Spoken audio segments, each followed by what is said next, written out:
Ya, assalamualaikum warahmatullahi wabarakatuh. Selamat pagi menjelang siang semuanya. Jadi kesempatan hari ini kita santai-santai di tanaman cabai kita. Ini kita lihat-lihat bagaimana perkembangannya. Ini tanaman cabai kita sekarang usianya kurang lebih 2 minggu. 2 minggu setelah pindah tanam. Jadi pada kesempatan hari ini saya sedikit akan berbagi pengalaman, berbagi pemahaman kepada kawan-kawan semua, sekaligus menjawab pertanyaan dari beberapa kawan. Sih sebenarnya sudah lama ditanyakan tapi saya belum sempat jawab melalui video. Jadi barulah kesempatan kali ini tentang pengolahan lahan yang bisa kita lakukan, yang harus kita perhatikan saat pengolahan lahan sebelum melakukan proses penanaman cabai. Jadi tahap-tahap pengolahan lahan yang bisa kita terapkan, yang bisa kita lakukan.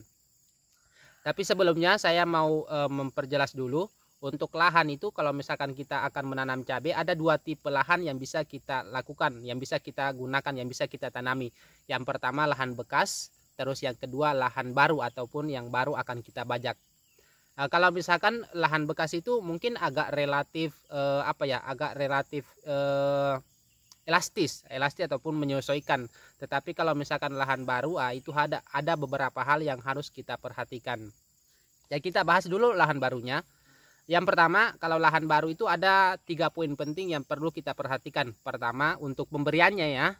Yang pertama, pemberian dolomit ataupun pemberian kapur. Terus yang kedua, pemberian pupuk kompos ataupun pupuk organik.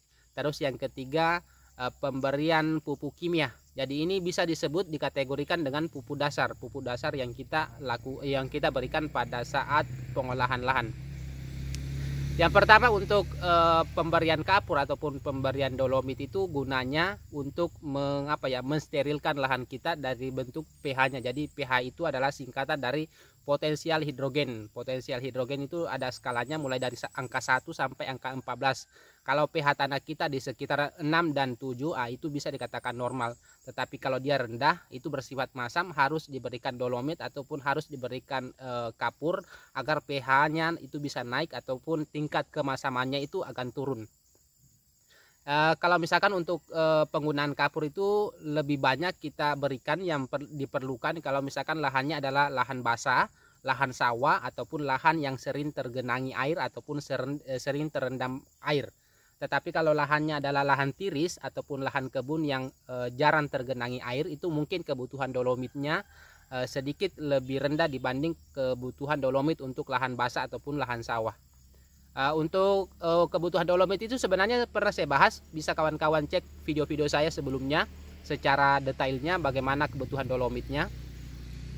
Terus yang kedua, untuk pendaburan pupuk kandang ataupun pupuk kompos ataupun pupuk organik itu lebih bagus kita lakukan untuk lahan baru.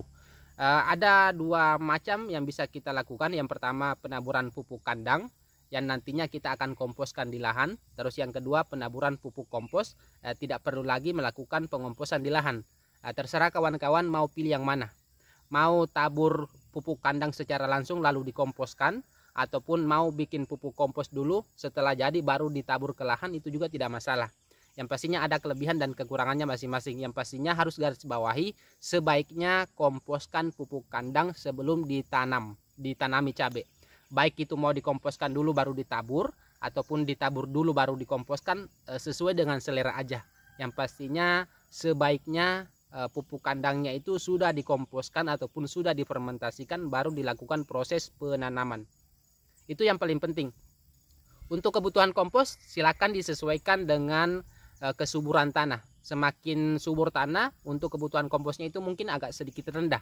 Tetapi kalau misalkan semakin kerdil lahan kita, itu kebutuhan komposnya akan semakin naik ataupun semakin banyak.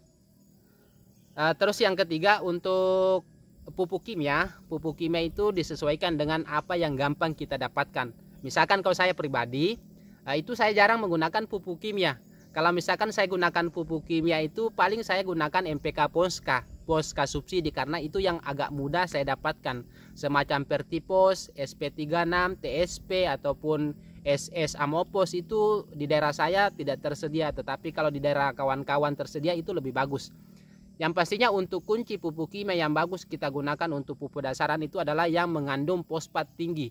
Misalkan TSP, SP36, Vertipos, SS Amopos itu kan dia dominan fosfat, itu lebih bagus kita gunakan untuk pupuk dasaran. Yang pastinya untuk poin penting untuk pupuk dasaran itu lebih bagus menggunakan yang dominan fosfat.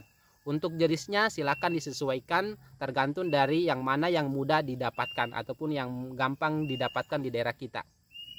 Yang paling kalau misalkan untuk terbatas pupuknya ya minimal pakai Ponska lah. Kalau misalkan mau gunakan minimal pakai Ponska subsidi, MPK Ponska subsidi itu kan biasanya di daerah-daerah itu kan lebih mudah kita dapatkan.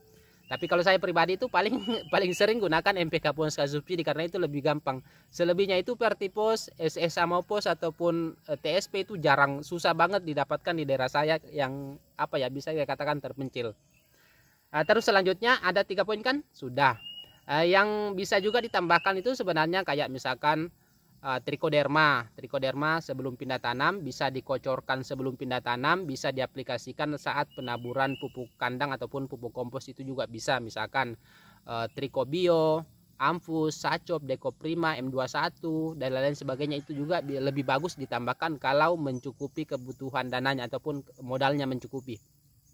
Terus juga yang kelima yang bisa kita berikan adalah asam humat. Asam humat juga bisa kita lakukan, bisa kita aplikasikan, bisa kita berikan sebelum pindah tanam. Itu juga bisa dibarengi, bisa berbarengan dengan trichodermanya. Jadi asam humat dengan trichoderma itu kurang lebih sama, bisa diaplikasikan saat penaburan kompos ataupun pupuk kandang secara bersamaan. Bisa juga diberikan sebelum tutup mulsa, bisa juga diberikan di luban tanam sebelum pindah tanam. Jadi itu ada beberapa poin, hanya itulah yang bisa kita perhatikan poin-poin penting. Pertama penaburan dolomit, terus yang kedua penaburan kompos, terus yang ketiga penaburan pupuk kimia, terus yang keempat trichoderma dan asam humat. Terus selanjutnya kalau misalkan lahan kita adalah lahan bekas, itu bisa disesuaikan dengan perkiraan kebutuhan tanaman kita. Misalkan kalau pH-nya agak rendah, agak stabil, bisa tidak menggunakan kapur dolomit. Tapi sebaiknya tetap gunakan dolomit walaupun kebutuhannya lebih sedikit. Terus yang kedua, kalau misalkan penaburan pupuk kompos itu juga bisa disesuaikan dengan kesuburan tanah. Kalau misalkan tanaman cabai kita sebelumnya lumayan subur, itu untuk kebutuhan komposnya bisa dihilangkan ataupun bisa dikurangi. Begitupun dengan pupuk kimianya. Jadi kalau misalkan untuk lahan bekas, itu bisa disesuaikan, kita lihat dari riwayat tanaman cabai kita sebelumnya. Jadi mungkin itulah poin-poin penting yang kita perhatikan secara garis besarnya. Untuk detailnya mungkin nanti di video-video selanjutnya kita akan bahas secara detail berapa kebutuhan dolomit, berapa kebutuhan pupuk kompos, berapa kebutuhan pupuk kimia per 1000 ataupun per jumlah tanaman cabai kita. Karena jangan sampai durasi videonya lebih panjang, ya kawan-kawan lebih bosan menontonnya. Jadi mungkin cukup sekian, terima kasih, semoga bermanfaat.